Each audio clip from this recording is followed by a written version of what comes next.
There are some films to watch, and then there are some films you experience. Kantara Chapter 1 isn't just a prequel made for cash in on fame, but it's a spiritual movie that pulls you back in time. And Rishab Shetty dares to go deeper to explore the roots of faith, folklore, and raw power of divine justice. Hello, all, and welcome to Film Relic. Today, we are deep diving into cinematic and non cinematic aspects of Kantara Chapter 1. And joining me today is Abhijit and also Basan Gowda. Hello, guys, how are you doing? Hey, Chetan, all good. How are you doing?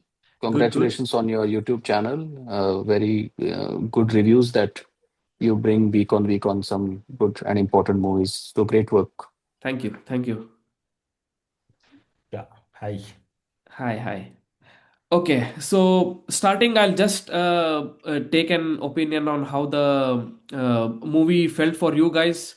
You can also chip in with the comparison between Kantara and Chapter 1. So, Abhi, for your first Well, views on the movie?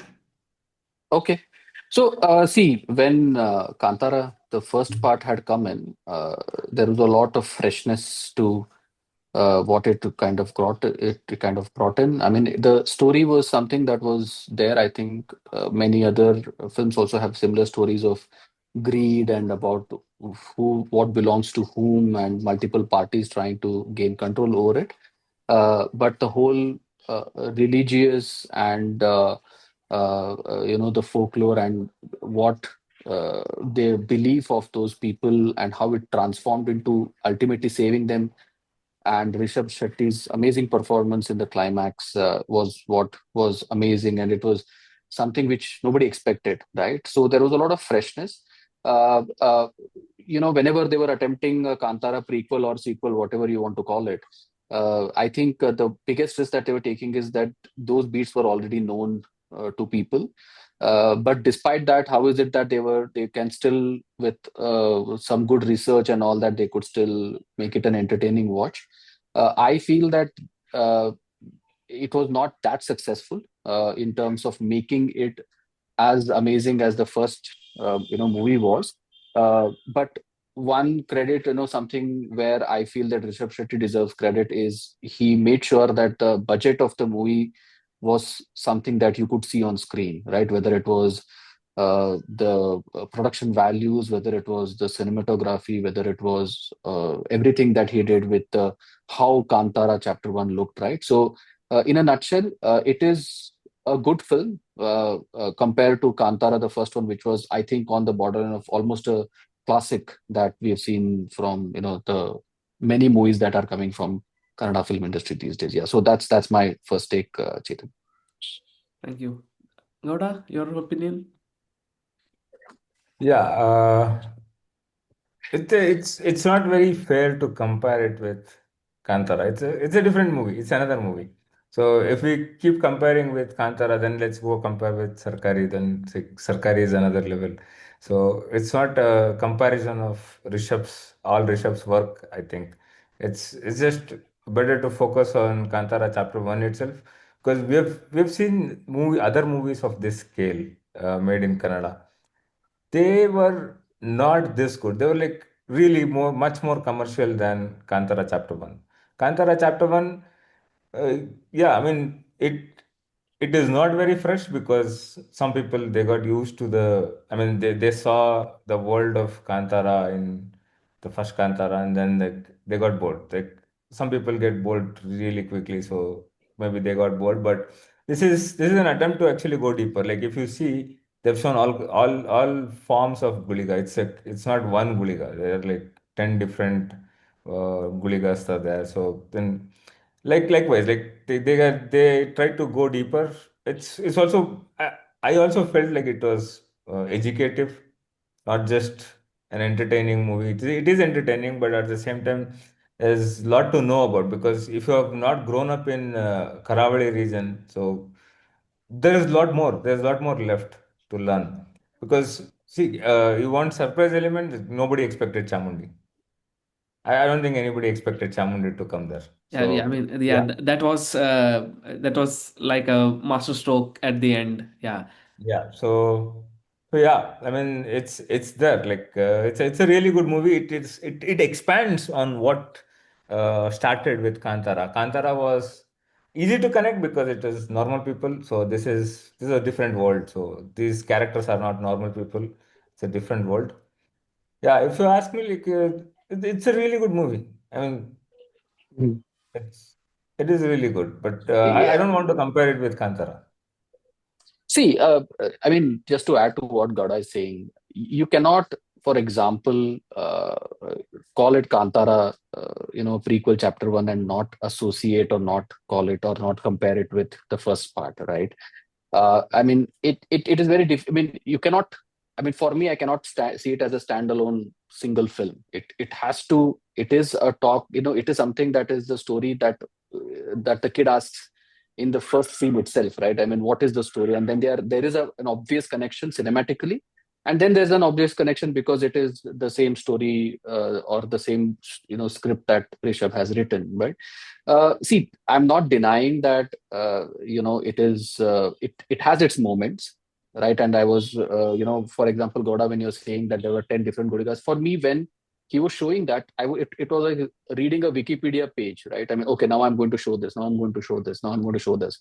So it felt educative, but it was not in a very entertaining way for me, right? And there were so many subplots and so many setups, and eventually it didn't come through in that wow moment for me. It was okay. So what happened to this character? What happened to what happened to them? Why did they even bring up this tribe, or why did they even bring up that kingdom? Right. So there were so many open-ended questions. Maybe that's why they want to do like James Cameron is doing with 4, 5, 6, 7. I don't know how many Avatar he's doing, but it's just that this didn't feel complete to me, while Kantara felt very complete. Yeah, yeah, yeah. Yeah, I think that is because, see, if you look at Kantara, it was started from scratch. They Hmm. didn't have anything to go about. Like they didn't have ambitions. It was not an ambitious movie. It was something like just like Yeah, Sarkari. He just wanted to tell a story, and story. uh, Yeah, he got hold of some good amount of money. He spent it, made a really good movie. And now, if you notice, KGF Chapter 2 came out at around the same time. So yeah, that's when the Yeah. ambition started growing. yeah, And that's when someone imagined, okay, let's beat Bahubali. To beat Bahubali, I have to make a Bahubali. So Bahubali is the yeah. template. Bahubali is the template that KGF Chapter 2 followed. Bahubali is the Correct. template Kantara Chapter 1 is following. That's why that tribe is like, I felt like Bahubali. Mm, See, this is yeah, yeah, producer pushing these things rather than the director doing these things. I, I, yeah, yeah, I certainly feel that. yeah. So, Chetan, what did you think? Yeah, my initial impression is if you watch the movie in a theater just for a one time, it's a great watch. I mean, they build on the world, they go back, they explain the Daivas.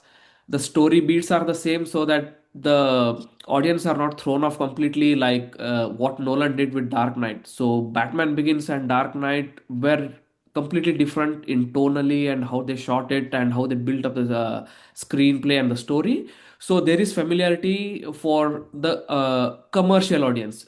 Well, in the end, it's a commercial movie. Mm, It's made of a budget of like what 130, 150 crores, so they have to make it a commercial movie and not make it so much intellectual, so that way it is good. But if you rewatch it again, I find many shortcomings in the movie, and basically, I feel the reason for this is they had very less time. I mean, for the post production, I saw some wrap up video in August. I was actually amazed that they were still shooting when the mhm. October 2nd was the release date. They were shooting until August mid and August end. So I believe they had very less time to finesse the final product. I felt that they crammed in around 4 hours, 5 hours, like a mini series worth of content into Yeah, 2 hours 50 minutes. The runtime was 2 hours 50 minutes. They could have added another 15 minutes to make it more smooth. And then I also felt that it was more rushed, especially the parts where they set up the story in the initial, and when they go into the Daiva part of things, and also the end. The Chamundi part was really a masterstroke, but I felt that there should have been a 4 minute, 5 minute, 10 minute worth of more characterization to let that sink in. Me and Happy were discussing about Kantara when Achyut's character is revealed as the villain. He gets 5 minutes, 10 minutes more worth of footage, more worth of like a character arc. We get to feel where he comes from and how he betrayed the people, his menacing and everything. That I don't get for the Kanakavati and the Rajashekara character. Okay, they just bring in the Daivas and then they capture the Daivas, and then the war happens, and then okay, Chamundi comes, and it's all like chuck chuck chuck chuck in 15-20 minutes they finish it off. Hmm. I felt they could have added 15-20 minutes worth of footage. 2 hours 50 minutes, 3 hours 10 minutes wouldn't have mattered to Yeah. me unless Yeah. it felt Yeah. complete. So Yeah, so maybe correct. we'll deep dive into what I and Abhi feel as the shortcomings, and also you can chip in with your opinions, Gauda. So maybe we can start with the story and the characters itself, like how you felt the characters were built, how you felt the story was built, and any aspects of it. Before we go there, so you mentioned about the wrap up, and after that they had very little time. So one thing about Kantara, and I think a lot of these people, modern filmmakers in Kannada, they do live editing. Okay.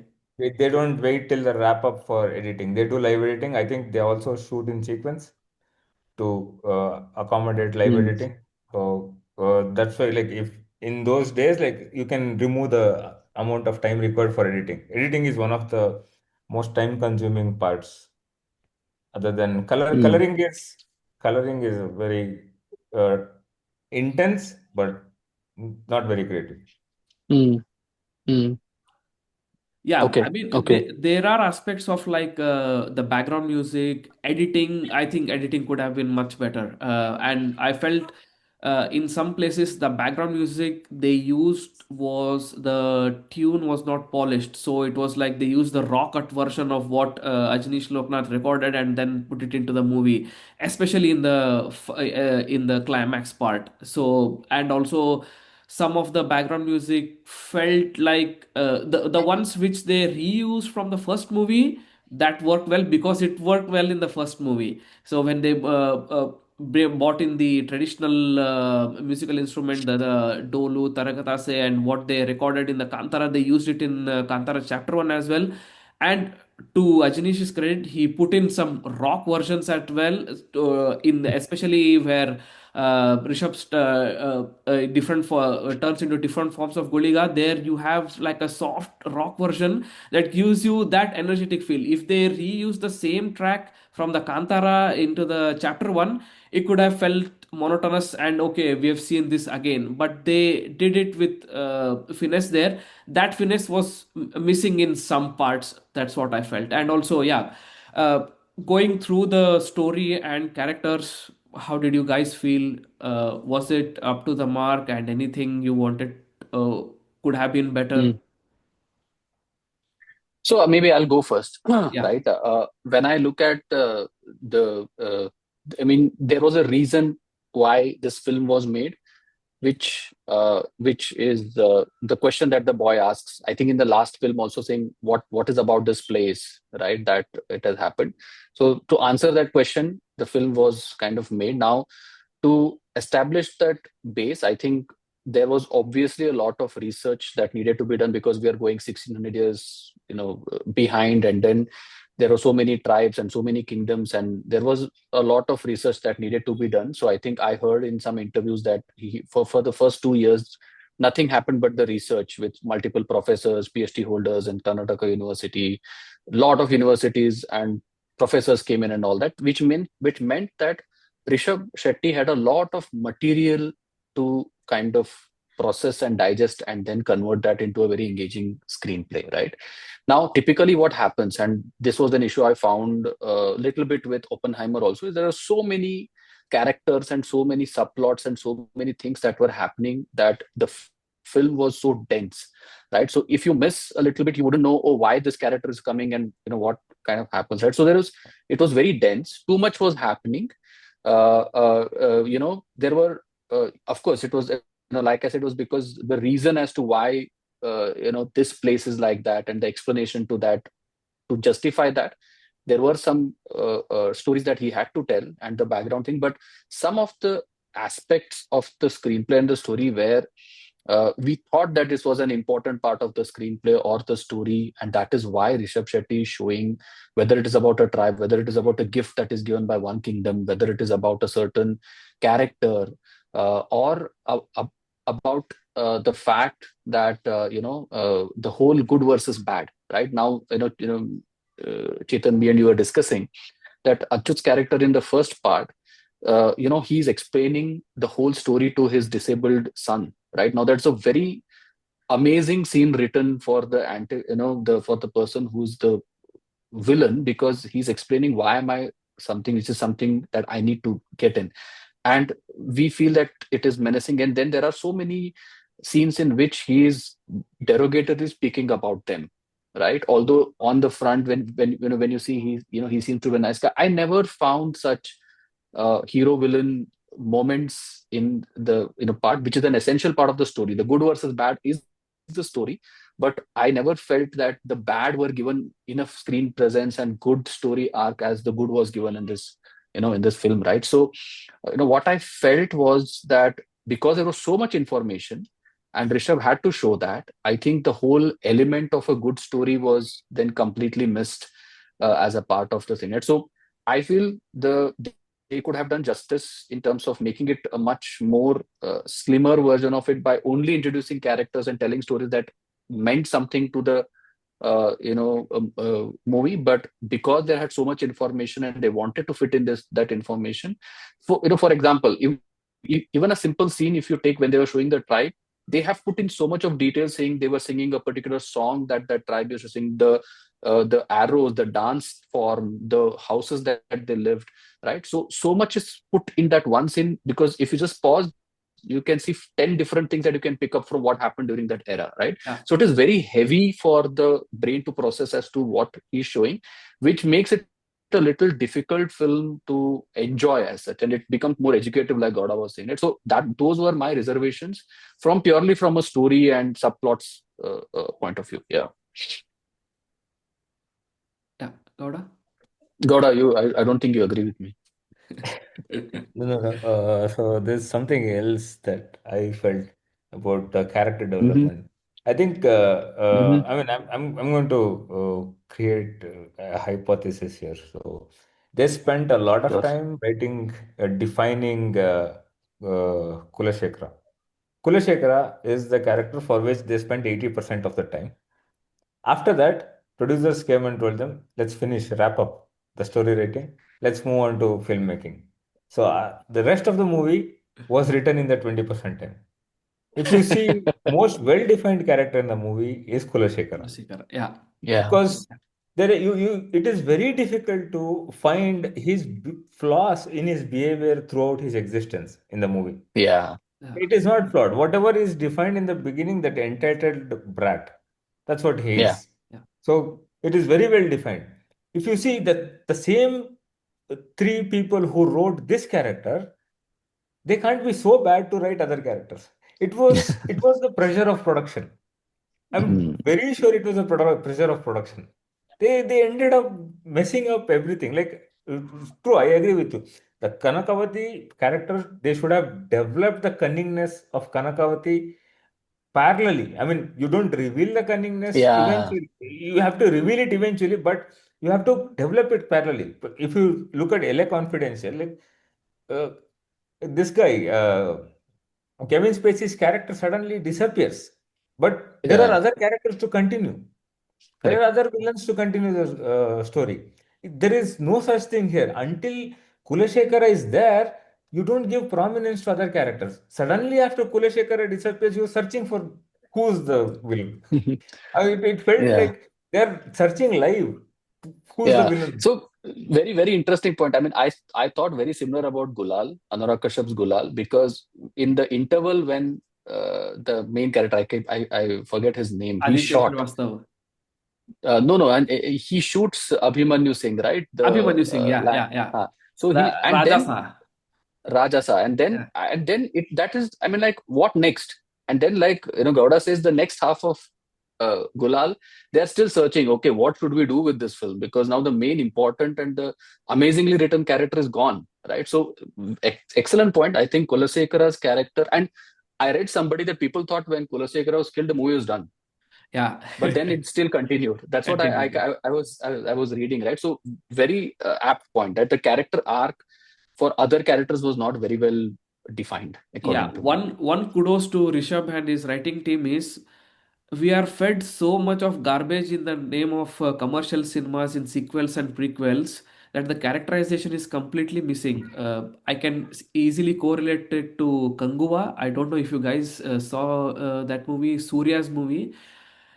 The color palette and whatever they have built up, it was similar to Kantara, but it was nowhere near to Kantara in terms of characterization, and it was similar three-act structure. In Kantara Chapter 1, what they did is they didn't go on cashing on what they did with Kantara. They built the story, the characters, and other stuff, and they also kept in suspense as to after Kulshekara what. If people who watch the trailer and the other stuff so closely, they thought that okay, there is a war coming and then there will be something else. But people who didn't watch a trailer or just went in to watch the Kantara Chapter 1, they would be amazed to, they would be guessing as to what would be next after Mm, Kulasekara's death. So, there, kudos to them. Yeah, the way they developed Kanakavati's character and the reveal was good, but they had to give it more depth as to why she was cunning with her father. Just because she was fed with, they told that it was Bangara's blood and Kadapa's milk that made her vicious. But there should have been some explanation to that viciousness, like Achyut's character explaining to his son why he did that. Because if you come from Achyut's character's point of view, he's correct. Because mm, his forefathers wanted peace, they got it, they got that peace. Now he wants that land. I mean, yeah, there is no wrong in being greedy in terms of that movie's world. So Achyut's characters felt real. We yeah. could relate to that. In case of Kankavati, it was like some reveal, and then they had to Mm, bring in the Chawandi and then the war and everything. mm, Yeah. Actually, what they could have done is like Kanakavati is a nice girl. Okay, nice girl. She's in love with Burma. Everything is going on smooth. He kills her brother. Her brother is nice to daughter. Make him nice to sister also. Make him nice to sister also. Sister takes the death of her brother very seriously. I mean, now her affection towards Burma doesn't matter. Now she is taking revenge for her brother's death. Now it's a continuation. You are continuing, you're building on the Kulashekara's character. Yeah. Instead of showing that bad mm, milk, that this nonsense, you build on a very practical relationship. Well, yeah. her brother, she has spent 30 years with him. Like, no matter how bad he is, no matter how much drunkard he is, now she's hurt. She's hurt, And she's and also seeing she's a her queen. She's niece a also queen. affected. Yeah, She's a queen. She's trained warrior. So now yeah, she'll yeah. go there. And then to do that, to do all the black magic thing, you can hire people, right? Like, no need to bring that Kadapa milk. Just Mm. hire people. See, yeah, and see, I mean, another aspect is, I mean, of course, I go back into kind of, comparing, right? When you look at the first one, like the second one, there was the forest, the government, and the landlords, right? Yeah. There was three party, and their engagement felt very organic, right? I mean, he was sponsoring some of the fests that were happening there. The police looked at, okay, we need to take, and there was a nice tussle because she gets into the cop department, and so there is an internal struggle going on in her only, saying I belong to this while I'm defending, or I'm kind of, so you could connect to those characters, even the smallest of characters, you could connect to them. When Bulla is shot in the end, you feel that, Yeah, oh, one of the characters' main friend is dead. Here, apart, I did not feel anything, any amount of sadness when Berme's mother, right, she is killed, and I did not feel any connect to any character when they are killed. Of course, I felt a connect when Kulasekara is killed, because of like, why did you kill this amazing character? You could have continued, Look, right? You could have made him that's something better, right? So the only connect I had was there. Otherwise, I did not have any connect with any supporting characters. that's And of course, we'll come to the comedy and all of that. But in terms of story characters, I felt there was a big difference in the way it was kind of That is that half is cooked. because of that is because of overcrowding. You look at this is a Bahubali template. Except Mm, for heroism, the hero, everyone else is part of the crowd. In Kantara, they were not part of the crowd. They are part of the mm, story. If correct. you see, like throughout the movie, you have seen Bulla. You know Yeah, certain yeah, things about Bulla. Here, correct. they just come, they fight, they disappear, and everybody has Yes. beard. Everybody has beard. Take out that beard, please. I want to see their facial Yeah, expression. yeah, It yeah, is yeah, yeah. dark. Everyone has beard. Everyone has like weird long hairs. You can't see the acting. Only person who's acting you can see is Kulashekara, and he Yeah. has done an amazing work. Character is also well written. Yeah. yeah. Unless you're Tom Hanks in a beard in Forrest Gump, you can't pull it off. You have to. Yeah, for me, this might be like a controversial opinion. Kulasekara's character had more arcs, dimensions than Berme. If you see Berme, it's just a savior template that you see in any other movies, and it's same. If you see Shiva's character, he has more arcs than what Berme had. I don't know why that was thought out by the writing team, and It yeah, was not. and It was yeah, not and thought out. It was rushed in.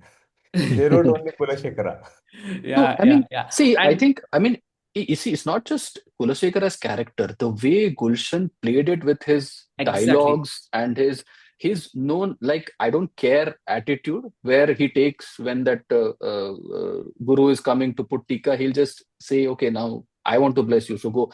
There is every beat, every performance, every scene in which he comes in, you feel that this guy is so menacing and very well written. Gulshan is like he's hitting it out of the park. I have not seen such a nicely played character in such a long time. He's very good. Gulshan is amazing in this.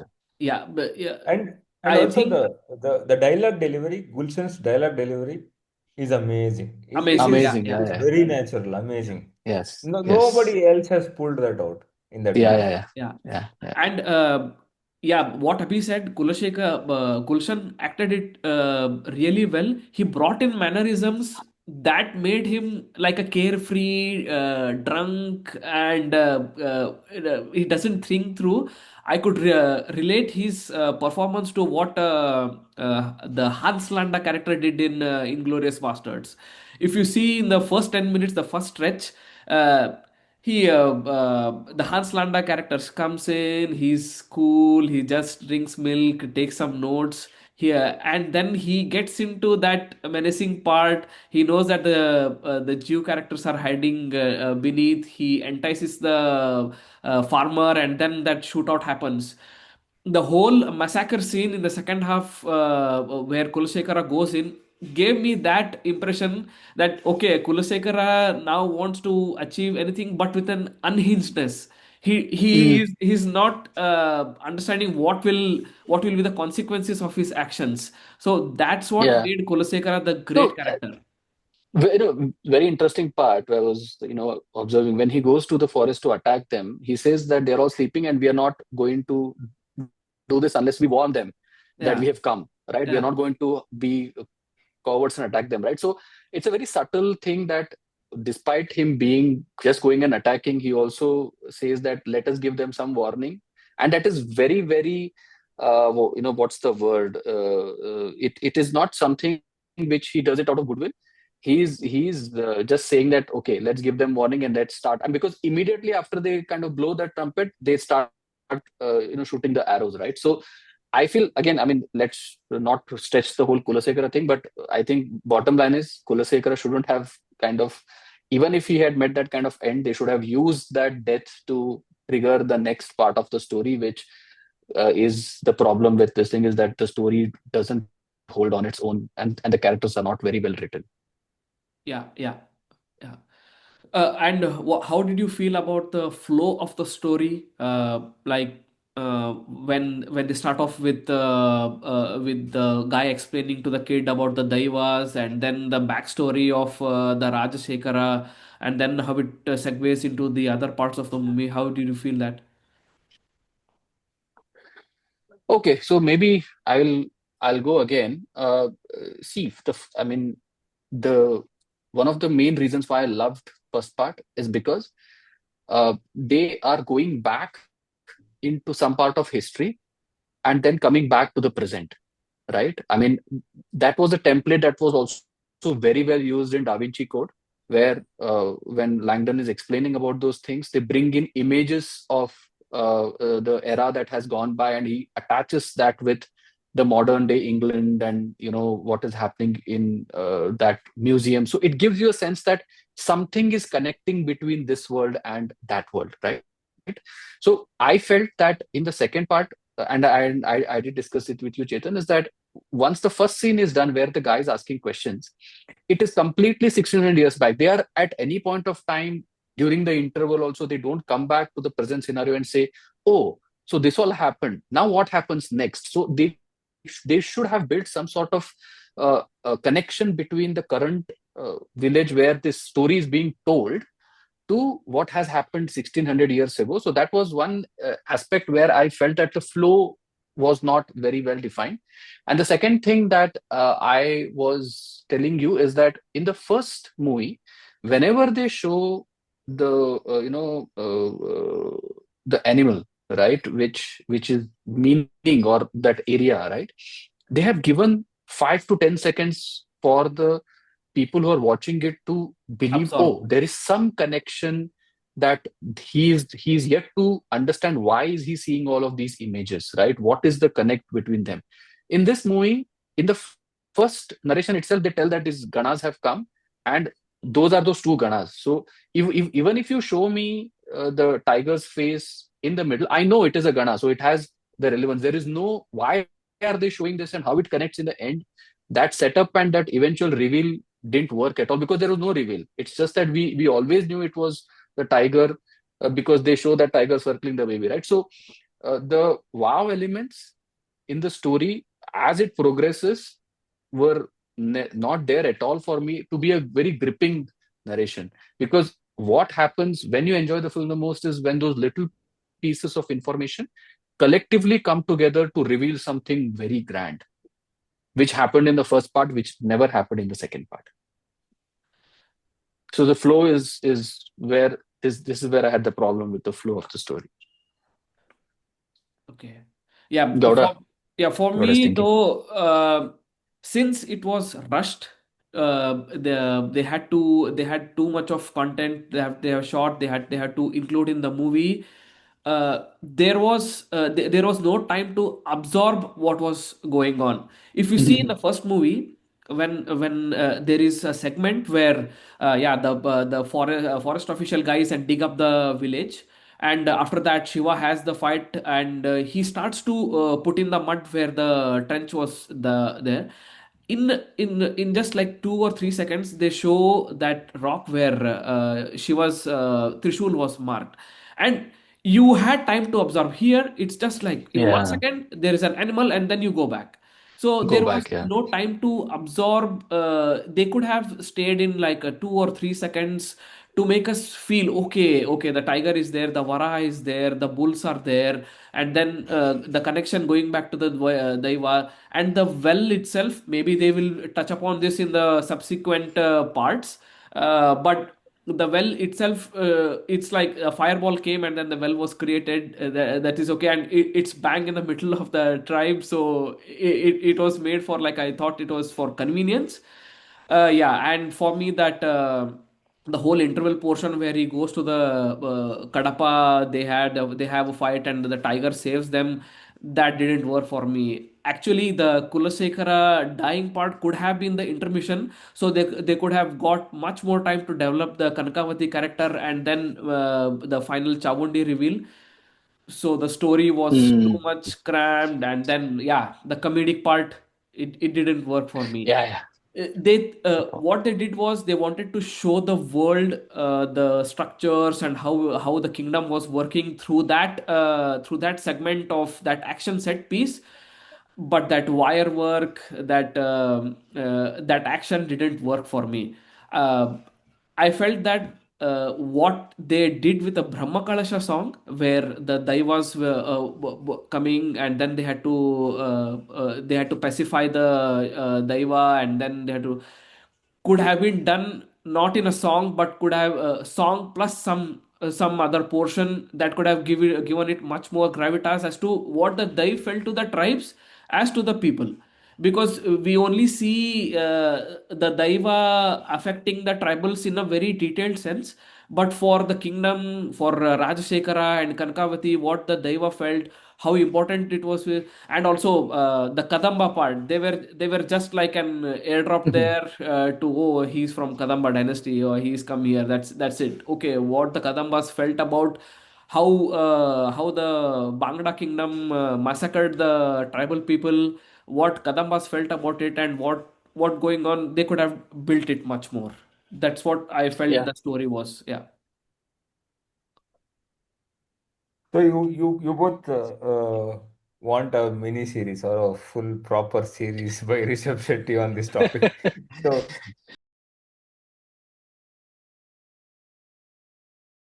I think they themselves are in awe of the aerial shots of Western Ghats.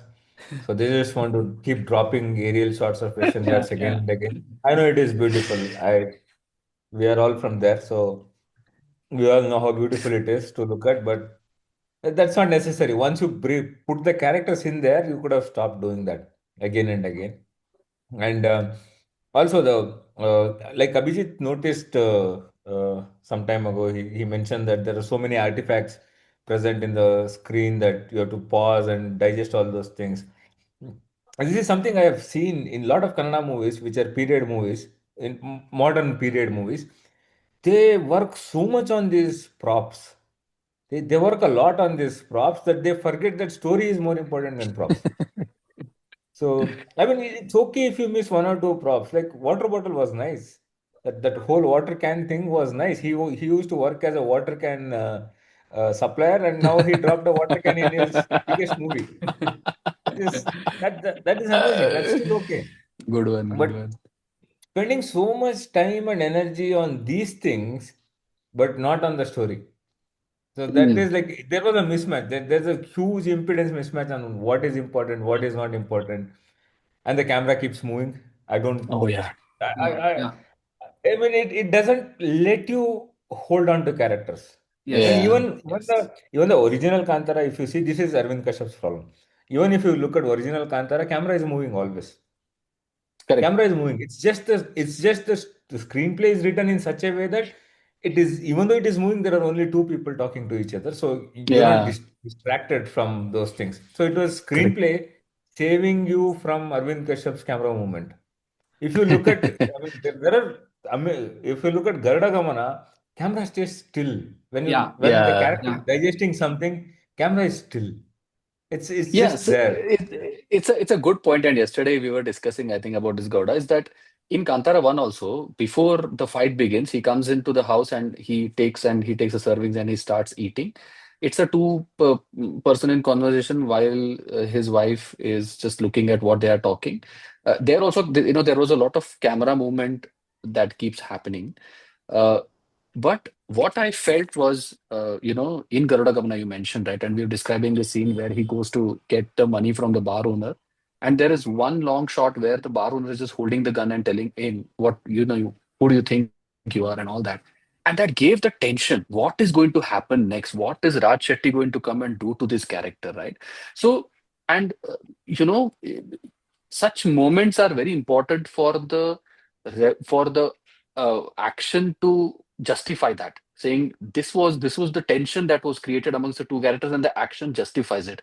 When the camera keeps moving, you cannot hold on to the emotion of that person. What is Yeah. that person emoting? What I sometimes I felt like I went, no, no, please keep the camera, don't take it away. And by the time I said it, it's already gone to some other person or some other landscape shot. And I was telling it, I mean, when I was seeing The Rock by Michael Bay, he every 5 minutes, Michael Bay, I don't know for what reason, feels the necessity to show that we are in that jail, and he shows a revolving shot of the jail all the time. And I felt similar, revolving shots of the flag, the fort, every 5 minutes when we are seeing Kantar. Why? We already established that you're in that kingdom. This is a landscape. This is a beautiful place. There's a nice waterfalls. Please don't show me waterfalls 25 times again to show that it is nice. I know it, right?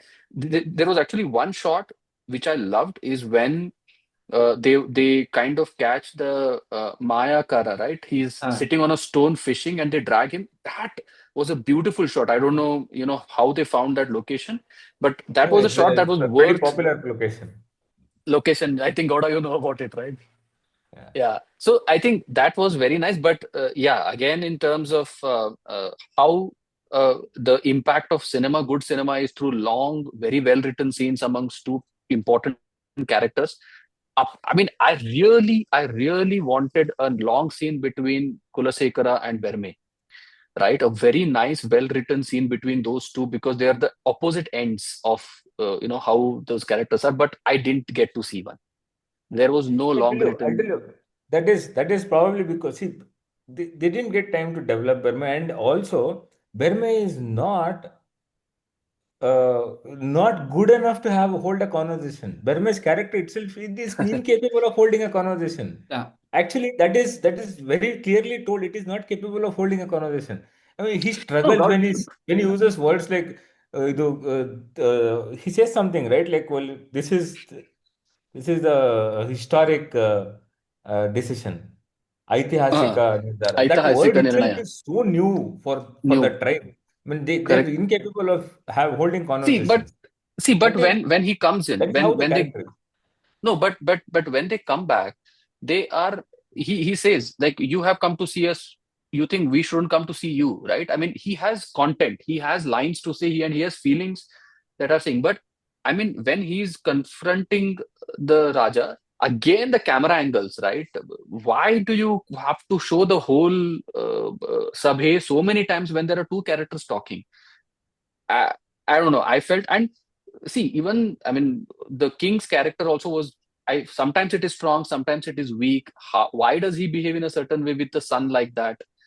Why does he give him the Raj's thing when he's taking most of the decisions? Nothing is explained, right? So I feel that that way I did not understand certain characters' motives, whether they are pro something, against something, why they behave towards a character like that. It was it was difficult to understand that, right? And yeah, so in terms of, and again, it was meant for multiple audience. I feel some part it felt like Pirates of Caribbean, some part it felt like Lord of the Rings. Some of the war sequences were very similar to Bahubali, and like, God, you were mentioning, they were trying to create a Bahubali. They almost achieved it, but it felt copied. It didn't feel original for me. They It were is trying not to original. recreate. uh, It is not original. Original is the Kantara. And yeah, I I know. don't understand in Kannada movies, for important characters, why they take people from other industries who can't speak Kannada. I mean, Rajashekara is such an important character. I don't know Jairam spoke Kannada or not, but his lips, his expressions were something else, and the dialogue was something else. It sounded like this guy, the guy villain in Manasare. What is his name? US guy returned to India. And he has worked a lot with Rishab Shetty's team. Okay, okay. Forgot his name. Mm. Nala Maharaja, some movies. So what's his name? So it, Nalapaka, Gottila. Huh, I don't know. I don't so remember. it Yeah, sounded but like him. yeah, but I think good point. The other characters, they had good enunciation. They knew how to say things in Kannada. Of course, Rishabh is very good. Uh, uh, Kolasekara was unbelievable. I mean, see, to be very honest, I don't think Gulshan has done a lot of Kannada movies. I don't think he has done any No, no, this is proper the Kannada only movie. His Kannada first movie. This movie. is This is the only Kannada movie. first movie, right? Then in that case, I mean, and it shows, but he still makes it up with that kind of enunciation he does, which is very, very menacing, but it seems like he's carefree and all that, right? So I think, yeah. So I agree with you that some of the characters they bought in from some other, maybe for the reach, I guess, right? They Yeah, wanted to it get is for some it is for extra. the rich. See, the Mm, reason why they pulled in Gulshan Devaya is also for rich. Rich. It is also mm, for rich. mm. Somehow they managed to find a Kannada speaking person. That is, we got lucky because Gulshan Devaya is a Kannada speaker. Otherwise, it Yeah. would have been horrible. Yeah. Same thing happened with Girl in Yellow Boots. No? They got in Gulshan to for the Play Kannada Kannada. gangster. Yeah, yeah. Yeah, and for Yeah, me, yeah. the other Hmm. characters that guy Chenna, who helps the Kantara tribe people. He's their soldier, right? His character and the comic arc is it's just what you see in another Kannada movie. So that was really not needed or didn't add anything to the film. The only one good thing is Rishab Shetty improved the characterization of the female, so I didn't feel the first in the movie she was love interest. She didn't had that much here. Kankavati, yeah, Rishab's mother. They were given some really good writing. Yeah, that's what I felt.